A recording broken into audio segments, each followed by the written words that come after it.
Hi, sir. I'm Shubham from Civil Engineering, and I'm studying Peck University, Chandigarh. And my question is that, like, we all have heard of 10,000 hour rules. Okay, to get a master in something, we have to follow the 10,000 hour rule. But to get that one thing that we want to follow our whole life, that is a difficult task. We have so many options, and it's so to find out. It's so difficult for me to find my passion and to fix that one thing in which I want to gain mastery. And so my question also is that should we be the jack of all trades or master of one? And something of that, and what are the steps to find a true passion or something? Thank you. Shubham, indeed, that is a beautiful question, and I think a lot of other students here will also benefit from that question. Let's start from where you first began, which was, should I be a jack of all trades or a master of one? If I reflect back on my own life, you will start by being a jack of all trades.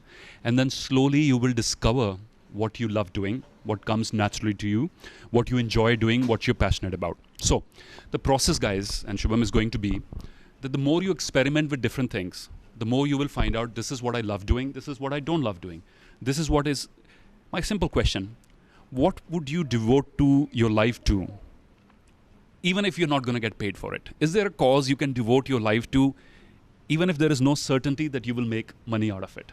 If there are some things on those lines, listen to that voice.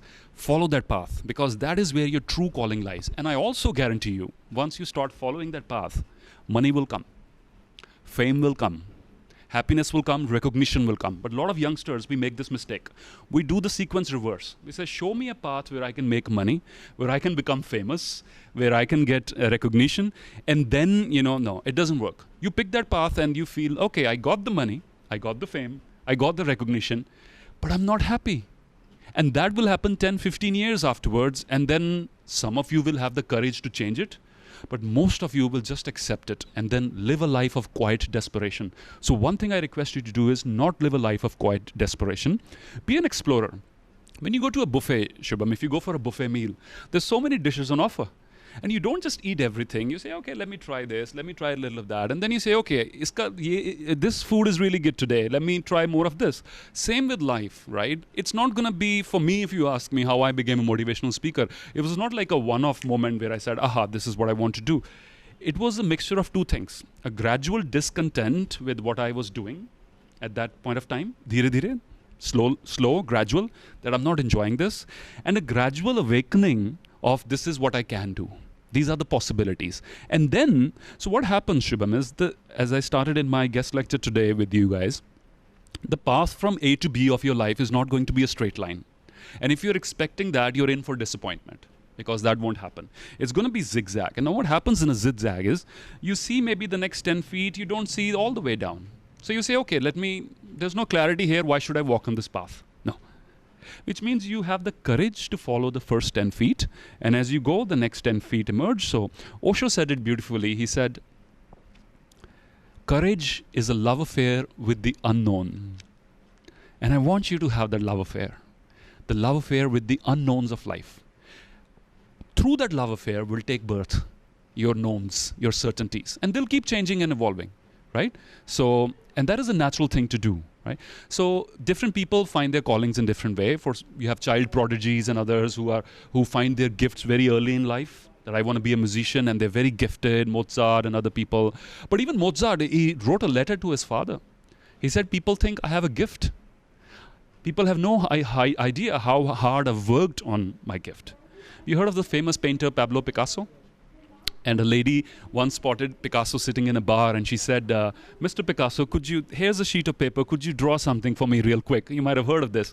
So he really drew a sketch, and he said, that'll be $10,000. And he said, come on, that just took 30 seconds of your time, right? And he said, no, it took me 30 years of my life to be able to do this in 30 seconds. So the mastery will come, Shubham. I highly recommend you buy a book and you read it, and you follow it, and you digest it, and you apply it. It's called Mastery. The author is Mr. Robert Greene. And he has dissected the life of many masters, many people who, child prodigies or gifted musicians, politicians, sports persons, etc., who devoted their life to a cause. You will benefit immensely. He has chopped the process into different parts, into different segments, which will make more sense to you. So let me summarize my answer. Confusion is a part of growth.